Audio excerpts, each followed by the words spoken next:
স্থানীয় সরকারের নির্বাচন ভবিষ্যতে দলীয় ভিত্তিতে করার লক্ষ্যে আইন পরিবর্তনের নীতিগত সিদ্ধান্ত নিয়েছে সরকার। মাই টিভির সাথে একান্ত সাক্ষাৎকারে তথ্য জানিয়েছেন স্থানীয় সরকার প্রতিমন্ত্রী মশিউর রহমান রাঙা। বিষয়টিকে ইতিবাচক উল্লেখ করে বিশেষজ্ঞরা বলছেন, দলীয় বিবেচনায় নির্বাচন হলে প্রার্থীদের দায়বদ্ধতা বাড়বে। স্থানীয় সরকার পদ্ধতি নিয়ে আমিনুল মজলিসের বিশেষ রিপোর্ট। আইন অনুযায়ী স্থানীয় সরকার নির্বাচন নির্দলীয় হওয়ার কথা, কিন্তু মাঠের অবস্থা সম্পূর্ণ ভিন্ন।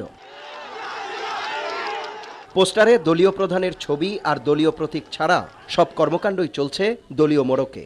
উত্তর প্রার্থী বাহাদুর বাবুর, দক্ষিণ হলো মিলন মিলন মিলন মিলন আর এই দলের সর্বোচ্চ পর্যায় থেকে প্রার্থীর নাম ঘোষণার পাশাপাশি প্রচারণায় দেখা গেছে দলীয় প্রধানদের। তাবি দাওয়ালকে পাঁচ মার্কায় ভোট দেওয়ার আহ্বান জানাচ্ছি। এই যখন বাস্তবতা, তখন স্থানীয় সরকার নির্বাচন ভবিষ্যতে দলীয় বিবেচনায় হওয়ার বিষয়ে সরকারি সিদ্ধান্তের কথা জানালেন স্থানীয় সরকার প্রতিমন্ত্রী মশিউর রহমান রাঙা।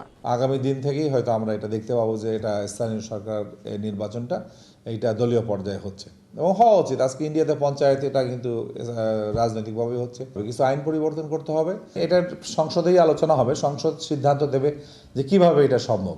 পদ্ধতির পাশাপাশি কাঠামো পরিবর্তন জরুরি বলে মনে করেন নগর পরিকল্পনাবিদ স্থপতি মোবাশ্বের হোসেন। দল মনোনয়ন দিতে পারবে না, তাহলে কি করতে পারবে? সমর্থন দিতে পারবে।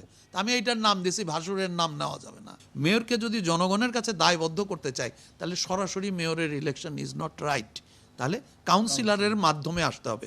তবে দলীয় ভিত্তিতে নির্বাচন হলে প্রার্থীদের দায়বদ্ধতা বাড়বে, এ বিষয়ে দ্বিমত নেই কারোই। দলীয়ভাবে যদি এই ইলেকশনটি হতো, যে ম্যানিফেস্টোটি হতো দলীয় ম্যানিফেস্টো।